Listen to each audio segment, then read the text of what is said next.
Okay, ಎಲ್ಲರಿಗೂ ಕೂಡ ನಮಸ್ತೆ.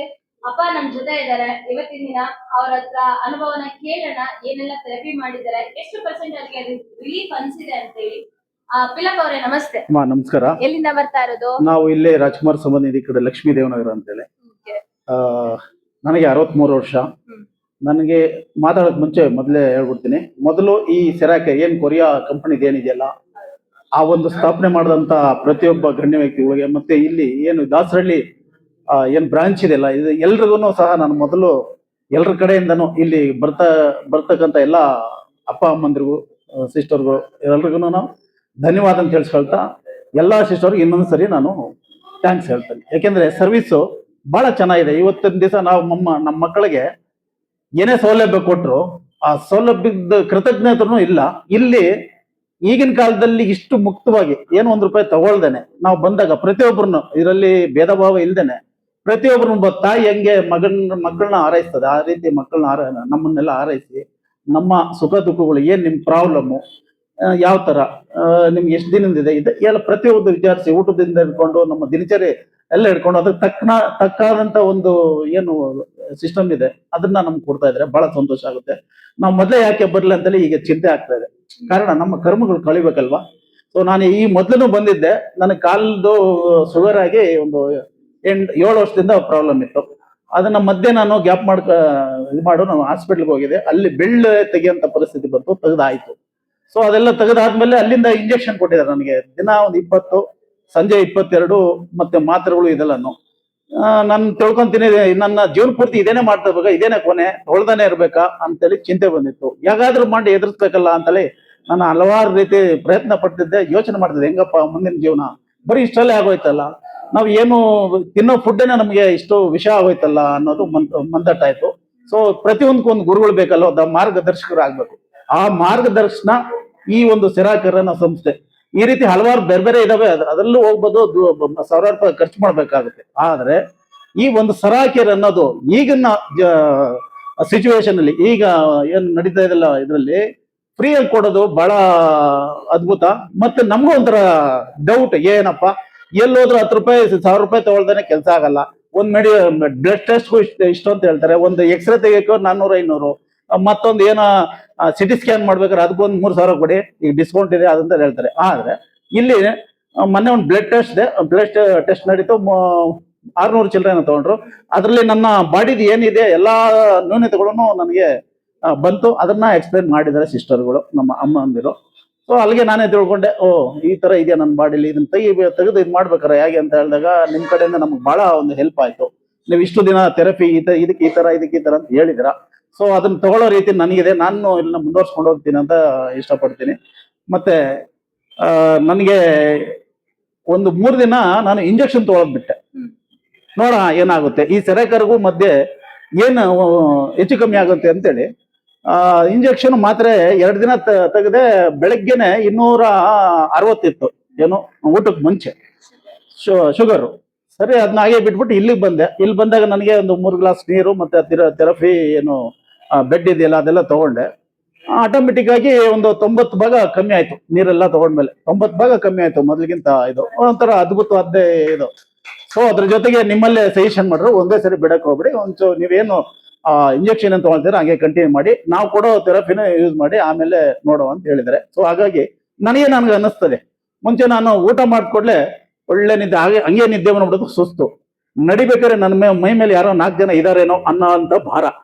ಈಗ ನಾನು ನಡಿಬಲ್ಲೆ, ಒಂಥರ ಓಕೆ, ಆರಾಮಾಗಿದೆ. ಒಂದು 25 ವರ್ಷ ಹಿಂದಕ್ಕೆ ಹೋಗಿ ಯುವಕನಾಗಿದ್ದೀನೋ ಅಂತ ಫೀಲ್ ಬಂದಿದೆ ನನಗೆ. ಅಷ್ಟು ಸಾಕು, ಅಷ್ಟು ಬರ್ತಾ ಇದ್ರೆ ಮುಂದೆ ನೋಡೋಣ. ಭಗವಂತನ ಆಶೀರ್ವಾದ ಇದ್ರೆ ಅದನ್ನ ತಗೊಳ್ಳೋಂತ ಪಡಿ ಯೋಗ್ಯತೆ ಆಶೀರ್ವಾದ ನನ್ಗೆ ಸಿಕ್ಕಿದಾಗ ಇಲ್ಲಿನ ಪ್ರಾಡಕ್ಟ್ ತಗೊಂಡೋಗಿ ನನಗೆ ಅಂತಲ್ಲ, ನನ್ನ ಮಕ್ಕಳಿಗೆ ಅಥವಾ ನನ್ನ ಕುಟುಂಬಕ್ಕೆ ಅಥವಾ ನನ್ನ ಫ್ರೆಂಡ್ಸ್ಗೆ ಆಗ್ಲಿ, ಅವ್ರಿಗೂ ಒಳ್ಳೇದಾಗ್ಲಿ.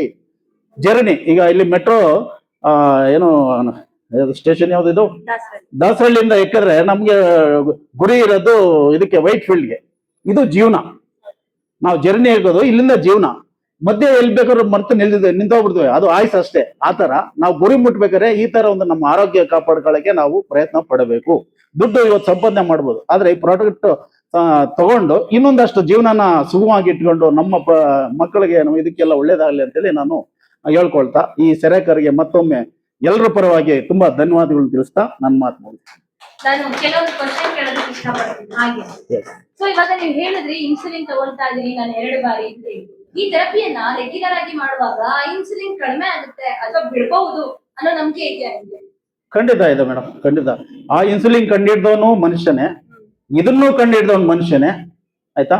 ಇದನ್ನ ಎಷ್ಟು ಶ್ರಮ ಪಟ್ಟು ಆ ಜೇಡು ಕಲ್ಲು ಏನಿದೆಯಲ್ಲ ಅದನ್ನ ಇದನ್ನ ತಗೊಂಡ್ರೆ ಮನುಷ್ಯರಿಗೆ ಯಾವ ರೀತಿ ಒಂದು ಪ್ರತಿಫಲ ಏನದ ಇದೆ ಅಂತೇಳಿ ಅವ್ರು ಎಷ್ಟು ವರ್ಷ ಪ್ರಯತ್ನ ಪಟ್ಟಿಲ್ಲ. ಹಾಗೇನೆ ಇನ್ಸುಲಿನ್ ಮಾತ್ರೇನು ಅದನ್ನು ಸಹ ಇಲಿಗಳ ಮೇಲೆ ಕಪ್ಪೆಗಳ ಮೇಲೆ ಇದೆಲ್ಲ ಮೊದ್ಲೇ ಬಿಟ್ಟಿರ್ತಾರೆ. ಅದು ಕೊನೆ ಇಲ್ಲ, ಡಾಕ್ಟ್ರೇ ಹೇಳ್ತಾರೆ ನೀವು ತಗೊಳ್ಳಿ ಆಗ್ಬೋದು ಅಂತ ಒಂದು 50% ಕೊಡ್ತಾರೆ. ಯಾಕೆಂದ್ರೆ ಆಪರೇಷನ್ ಮಾಡಕ್ ಮುಂಚೆನೆ ನನ್ನ ಕಾಲಿಗೆ ಬರ್ಸ್ಕೊಂಡು ನಾನು ತೆಗಿತಾ ಇದ್ದೀನಿ ನಿಮ್ಗೆ ಒಪ್ಪಿಗೆನಾ ಅಂತೇಳಿ. ಸೊ ಅವ್ರಿಗೆ ಡೌಟ್ ಇದೆ, ನಾನು ತೆಗೆದಾದ್ಮೇಲೆ ನಿಮ್ಗೆ ಶುಗರ್ ಕಮ್ಮಿ ಆಗುತ್ತೆ ಅಂತ ಅವ್ರಿಗೆ ಗೊತ್ತಿಲ್ಲ. ಹಾಗಾಗಿ ಇದರಲ್ಲೂ ನಾವು ಪ್ರಯತ್ನ ಪಟ್ಟು ಸಾಯೋದಂತೂ ನಿಜ, ಇನ್ನೊಂದಷ್ಟು ದೂರ ಎಂಜಾಯ್ ಮಾಡ್ಕೊಂಡು ಸಾಯೋಣ. ಅದೇನು ಇದು ಜೇಳು ಹಾಕೊಂಡು ಏನೋ ಬೆಡ್ ಮೇಲೆ ಮಲಗಿ ನೀರು ಕುಡಿದ್ಮೇಲೆ ನಾನು 150 ವರ್ಷ ಬದುಕಿನ ಅನ್ನೋ ಸುಳ್ಳು. ಅಟ್ಲೀಸ್ಟ್ ನಮ್ಮ ಟಾರ್ಗೆಟ್ ಏನಿದೆ 100 ವರ್ಷ, 80 ವರ್ಷ, 90 ವರ್ಷ ಸಾಕಷ್ಟೇ. ಬೇರೆಯವ್ರ ಮೇಲೆ ಡಿಪೆಂಡೆಂಟ್ ಚೀತು ಅನ್ಕೊಳ್ಳೋ ಬದಲು ಮೊದಲು ಹೊಟ್ಟೋಗ್ಬಿಡ್ಬೇಕು. ಆ ರೀತಿಯಾಗಿ ಎಲ್ಲರೂ ಉಪಯೋಗ ಪಡ್ಕೊಂಡ್ಲಿ ಅಷ್ಟೇ. ವರ್ಕಿಗೆ ಹೋಗೋರು ನೀವು ಕೂಡ ಹೇಳ್ತಾ ಇದ್ರಿ ಅವರಿಗೆ ಬರ್ಲಿಕ್ಕೆ ಸಾಧ್ಯ ಆಗ್ತಾ ಇಲ್ಲ ಅಂತವ್ರಿಗೆಲ್ಲರಿಗೂ ಕೂಡ ಟೈಮ್ ಇಲ್ಲ ಅನ್ನೋದ್ರ ಬಗ್ಗೆ ಏನ್ ಹೇಳೋದಕ್ಕೆ ಇಷ್ಟಪಡ್ತೀನಿ. ಈಗಿನ ಊಟದ ಪದ್ಧತಿ ನಮ್ಗೆಲ್ಲ ಆಗ ಊಟ ಇರ್ಲಿಲ್ಲ, ಆ ಪಾತ್ರ ಸೀಕ್ ತಗೊಂಡು ತಿಂತಿದ್ದು ಅದೇ ನಮ್ಗೆ ಎಷ್ಟು ಆರೋಗ್ಯ ಇತ್ತು. ಆದ್ರೆ ಈಗಿನ ಜನರೇಷನ್ ಒಳ್ಳೆ ಸಂಪಾದನೆ ಇದೆ, ಒಳ್ಳೆ ದುಡ್ಡಿದೆ, ಸಾಫ್ಟ್ವೇರ್ ಇಂಜಿನಿಯರ್ಗಳು ಆ ಕಡೆ ಹೋಗ್ತಾರೆ, ಪಿಜ್ಜಾ ಬರ್ಗರು ಈ ಕಡೆ KFC ಇದೆಲ್ಲ ತಗೊಂತಾರೆ. ಬಾಯಿ ರುಚಿ ಅದು ಒಳಗೋದ್ಮೇಲೆ ಏನಾಗುತ್ತೆ ಅಂತ ನನಗೂ ಗೊತ್ತಿರಲಿಲ್ಲ. ಹಲವಾರು ಕಡೆ ಚರ್ಚೆ ನಡೆದಾಗ ಅದು ವಿಷನ್ ತಿಂದು ನಾವು ಟೇಸ್ಟ್ ಮಾಡ್ತೇವೆ. ಈ ನಾಲ್ಗೆ ತೃಪ್ತಿ ಪಡಿಸ್ಲಿಕ್ಕೆ ಒಳಗಿನ ಅಂಗಾಂಗಗಳನ್ನ ತುಂಬಾ ಘಾಸಿ ಮಾಡ್ತಾ ಇದೀವಿ. ಹಾಗಾಗಿ ಅವ್ರಿಗೆ ಇಲ್ಲ. ನಾವು ಎಷ್ಟೋ ಪ್ರಯತ್ನ ಪಡ್ತೀವಿ, ನಮ್ಮ ಫ್ರೆಂಡ್ಸ್ ಗಳೆಲ್ಲ ಹೇಳ್ತಾ ಇದ್ವಿ, ತುಂಬಾ ದಪ್ಪ ಇರೋರು ಕೈಕಾಲು ನೋವು ಇಂಥವ್ರಿಗೆಲ್ಲ ಹೋಗಿ ಫ್ರೀ ಆಗಿದೆ ಏನು ಕೊಡೋಂಗಿಲ್ಲ ಅಂತ. ಆದ್ರೂ ಅವ್ರಿಗೆ ಟೈಮ್ದು ಮತ್ತೆ ಹೆಂಗ್ ಹೋಗೋದು ಈ ತರ ಇದೆ, ಅಭಾವ ಇದೆ. ಡ್ಯೂಟಿಗೆ ಹೋಗೋರು ಬೆಳಗ್ಗೆ 8:00 7:00 ಹೋಗ್ತಾರೆ, ಸಾಯಂಕಾಲ 5:00 ಬರ್ತಾರೆ. ಅಲ್ಲಿ ಬಂದಾಗ ನೀವು ಹೋಗ್ರಿ 1 ಅವರ್ ಅಂತ ಹೇಳಲಿಕ್ಕೂ ನಮ್ಗೆ ಟೈಮ್ ಇಲ್ಲ. ಯಾಕಂದ್ರೆ ನಿಮ್ಗೆ ಕಷ್ಟವೋ ನನಗೆ ಗೊತ್ತಿಲ್ಲ, ನಿಮ್ಮ ಸಿಸ್ಟಮ್ ಹೇಗಿದೆ ಅಂತ ನಮಗೆ ಗೊತ್ತಿಲ್ಲ.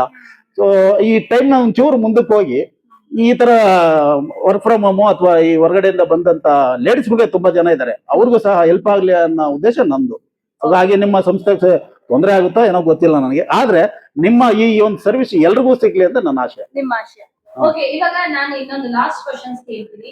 ಸ್ಥಳಕೀರು ಬರೋದಕ್ಕೂ ಮುಂಚೆ ಅಪ್ಪಾಜಿ, ಬಿಕಾಸ್ ನೀವು ಶುಗರ್ ಇತ್ತು ಇನ್ಸುಲಿನ್ ತಗೊಳ್ತಾ ಇದ್ರಿ, ಅವಾಗ ಇದ್ದಿರ್ತಕ್ಕಂಥ ನಿಮ್ಮ ದೇಹದ ಪರಿಸ್ಥಿತಿಗಳು ಇವಾಗ ನೀವು ಸ್ಥಳಕೀರು ಥೆರಪಿ ತಗೊಳ್ತಾ ಇದ್ದೀರಲ್ಲ, ಇದಕ್ಕೂ ಏನೆಲ್ಲ ಒಂದು ಬದಲಾವಣೆ ಆಗಿದೆ? ಅದೇ ನಾನು ಬರೋಕ್ ಮುಂಚೆ ಒಂದು 85 ವರ್ಷದನ್ನು ಹೇಗೆ ಒಂದು ಸುಸ್ತು ಒಂದು ಇರ್ತಾನಲ್ಲ ಆಕ್ಟಿವಿಟಿ ಆ ತರ ಇತ್ತು. ಸಾಕಪ್ಪ ಇಷ್ಟೇ ಜೀವನನ ಅಷ್ಟೇ ನಂದು ಅನ್ನೋ ತರ ಇತ್ತು. ಸೊ ಈಗ ಆರಾಮಾಗಿದ್ದೀರಾ? ಈಗ ಸರಕಾರಕ್ಕೆ ಬಂದ್ಮೇಲೆ ಒಂದು 5-10 ವರ್ಷ ಹಿಂದಕ್ಕೆ ಹೋಗೋ ಒಂಥರ ಫೀಲ್ ಆಗಿದೆ. ಸೊ ಇಲ್ಲಿ ಬರೋರ್ಗೆಲ್ರಿಗೂ ಕೂಡ ಭರವಸೆ ಕೊಡ್ಬೋದಾ? ಖಂಡಿತವಾಗ್ಲೂ ಖಂಡಿತ 100 ಭಾಗ ಕೊಡ್ಬೋದು. ಅನುಭವಿಸಿ, ಫಸ್ಟ್ ನೀವು ಅನುಭವಿಸಿ. ಈಗ ಅಲ್ಲಿ ಹೋಗಿ ದುಡ್ಡು ಕೊಟ್ಟು ಮಾತ್ರೆಗಳು ತಗೊಂಡು ತಿಂದು 4-5 ದಿನ 1 ತಿಂಗಳು ಇರ್ಬೋದು, ಮತ್ತೆ ಅದೇ ರಿಪೀಟ್ ಆಗೋದ್ರ ಬದಲು ಒಂದ್ ಸ್ವಲ್ಪ ಅನುಭವಿಸೋಣ, ಸರಿಯೋ ತಪ್ಪ ಅನುಭವಿಸಿ ಇದ್ ಮಾಡೋಣ. ಸೈಡ್ ಎಫೆಕ್ಟ್ ಅನ್ನೋದು ನನಗೂ ಅಷ್ಟು ಗೊತ್ತಿಲ್ಲ. ಕೆಲವರು ಅನ್ಕೊಂತಾರೆ ನೀವ್ ಹೇಳ್ದಂಗೆ ಆ ಬೆಡ್ ಮೇಲೆ ಮಲಗಿದ್ರೆ ಆ ಪವರ್ದೆಲ್ಲ ರಕ್ತ ಎಳ್ಬಿಡ್ತದೆ, ಬೋನ್ ವೀಕ್ ಆಗುತ್ತೆ ಈ ತರ ಹೇಳ್ತಾರೆ. ಏನಿಲ್ಲ ಅಂತ ನನಗೇನ್ ಕಾಣ್ತಾ ಇಲ್ಲ ಅಂತದ್ದು. ಈಗ ಹೊಟ್ಟೆ ಭಾಗನೂ ಸ್ವಲ್ಪ ಕಮ್ಮಿ ಆದಂಗೆ ಐತೆ ನನಗೆ. ಮತ್ತೆ ಪ್ಯಾಂಟ್ ಮೊನ್ನೆ ತಾನೇ 42 ಇದ್ದಿದ್ದು 43ಗೆ ಹೆಚ್ಚಿಗೆ ಇದ್ ಮಾಡಿದೆ. ಈಗ ಪ್ಯಾಂಟ್ ಹಾಕಿದ್ರೆ ನನಗೆ ಅಲ್ಲಿ ಕನ್ನಡಿ ಮುಂದ್ಕೊಂಡ್ರೆ ಪ್ಯಾಂಟ್ ಜಾರ ಅಂತ ಇದಾಗ್ತದೆ. ಹಂಗಾಗಿ ವೆಯ್ಟ್ ಕೂಡ ಆಗ್ತಾ ಇದೆ, ಇನ್ನೂ ಆಗ್ಬೇಕಂತ ನನ್ಗೆ ತುಂಬಾ ಆಸೆ ಇದೆ. ಸೊ ಒಂದ್ ಕಡೆ ಒಂದು ಮನಸ್ಸು ಅನಿಸ್ತದೆ. ಯಾಕೆಂದ್ರೆ ಇದನ್ನ ಫ್ರೀ ಆಗಿ ತಗೊಂಡು ಇಷ್ಟು ಜನಕ್ಕೆ ತೊಂದರೆ ಬೀಳ್ತಾರಲ್ಲ, ಕರೆಂಟು ನೀರಿಂದು ಮತ್ತೊಂದು ಮಗದೊಂದು ಹೆಂಗೆ ಯಾವ ತರ ಇದ್ ಮಾಡ್ತಾರೆ ಇವರು ಅನ್ನೋದು ಎಲ್ರಿಗೂ ಇದೆ. ಅದು ಅದ್ರಲ್ಲಿ ನಾನು ಒಬ್ಬ.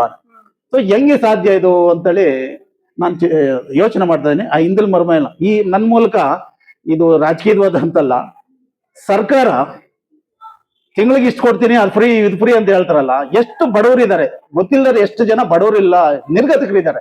ನಾವಾದ್ರೂ ಒಂಚೂರು 2 ಹೊತ್ತು ತಿನ್ನಕ್ಕೆ ಪಡ್ಕೊಂಡಿದೀವಿ. ಆದ್ರೆ ಆ ಬಡ ವ್ಯಕ್ತಿಗಳಿಗೆ ಈ ತರ ಒಂದು ಸರ್ವಿಸ್ ಸೌಲಭ್ಯಗಳು ಸಿಕ್ಕಿ ಸರ್ಕಾರದಿಂದ ಇನ್ನಷ್ಟು ಸೌಲಭ್ಯ ಕೊಡ್ಲಿ, ಈ ಕಡೆನೂ ಸ್ವಲ್ಪ ದೃಷ್ಟಿ ಹರಿಸ್ಲಿ ಅಂತೇಳಿ ನಾನು ಪ್ರತಿಯೊಬ್ಬ ಅದು ಸ್ಟೇಟ್ಗೆ ಆಗ್ಬೋದು ಸೆಂಟ್ರಲ್ಗೆ ಆಗ್ಬೋದು ಎಲ್ರು ಈ ಮೂಲಕ ಕಳಕಳವಾಗಿ ನಿಮ್ಮೆಲ್ಲರ ಪರವಾಗಿ ಕೇಳ್ಕೊತಾ